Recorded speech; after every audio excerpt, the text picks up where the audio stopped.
Mari kita belajar banyak tentang kehidupan dari air. Setiap orang pasti pernah merasa rendah atau bingung dengan kehidupan ini. Hingga pada akhirnya kita membutuhkan sesuatu yang memotivasi kita.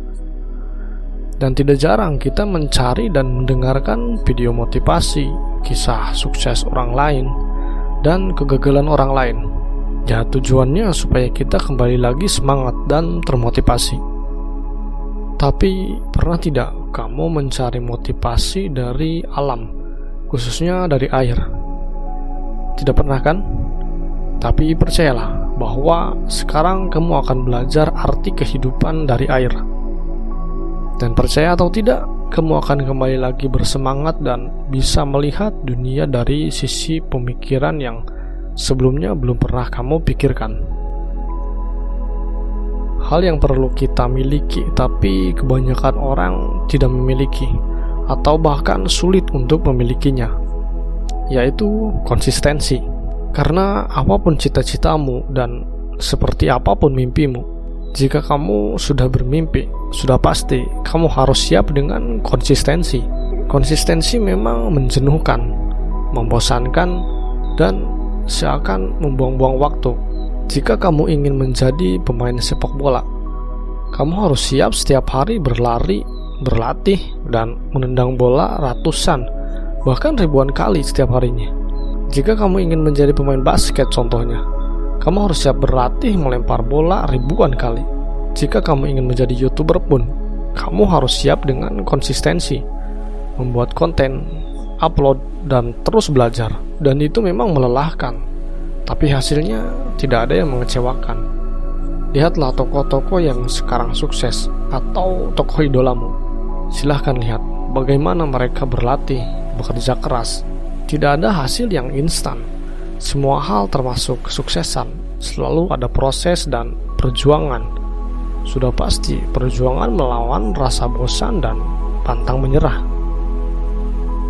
Lalu apa hubungannya dengan air? Coba lihat bentuk air. Bentuk air itu lembut dan tidak kasar atau keras.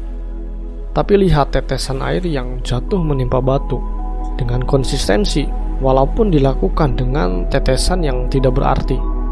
Tapi jika dilakukan dengan konsisten dan terus-menerus, tanpa henti, tanpa menyerah, maka hasilnya batu yang keras dan kokoh justru bisa berbekas bahkan hancur. Itu semua bukan karena besarnya kekuatan tetesan air, namun karena ketekunan dan kedisiplinan. Dengan kata lain, konsisten. Salah satu sifat air adalah selalu mengalir ke bawah. Ini bisa menjadi beberapa makna. Yang pertama adalah rendahkan hati dan jauhkan dari ego. Selalu melihat ke bawah supaya kita selalu bersyukur. Dalam pembelajaran hidup pun, ilmu ibarat air. Dalam pembelajaran dan perjalanan hidup pun, ilmu ibarat air yang mengalir ke tempat yang lebih rendah. Ibarat kita harus merendahkan hati karena supaya bisa mendapatkan ilmu. Karena ilmu hanya akan sampai ke orang yang hatinya selalu merasa lebih rendah diri. Dalam pembelajaran kehidupan, ilmu ibarat air yang mengalir ke tempat yang lebih rendah. Ibarat kita harus merendahkan hati supaya ilmu mudah masuk pada kita. Karena ilmu hanya akan sampai ke orang yang hatinya selalu merasa lebih rendah dan merasa selalu tidak tahu, atau dengan kata lain tidak sombong. Sifat lain dari air adalah dia bisa menyesuaikan pada tempat di mana dia ditempatkan dan selalu bisa mengisi ruang sesuai bentuknya. Jika kita ambil makna, maka kita harus bisa cepat dan mudah beradaptasi dengan siapapun dan dimanapun.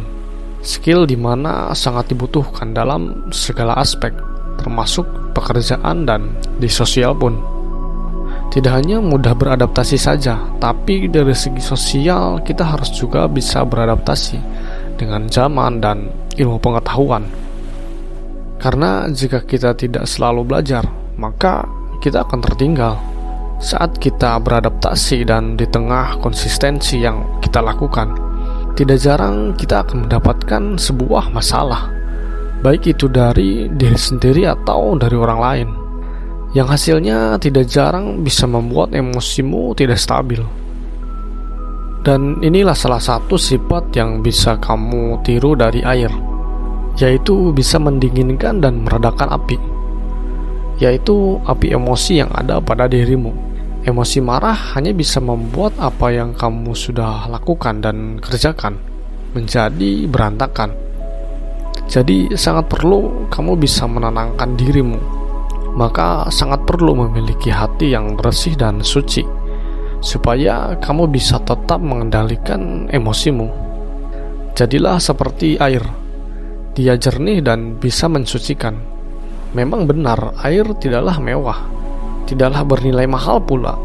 Tapi air sangat berarti bagi siapapun dan sangat dibutuhkan. Bahkan semua kehidupan di dunia ini membutuhkan air. Jadi buatlah dirimu menjadi orang yang mudah disukai oleh orang lain dengan melakukan hal yang bermanfaat bagi sekitar.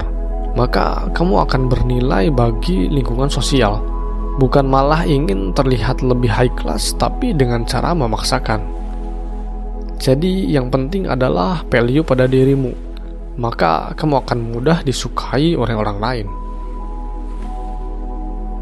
Pesan dari saya adalah, sekuat apapun kamu menggenggam air yang mengalir, kamu tidak akan bisa mendapatkannya. Sama halnya dalam hidup, kamu harus terus mengalir menuju pada tujuanmu, walau akan ada orang lain yang mencoba menghentikanmu.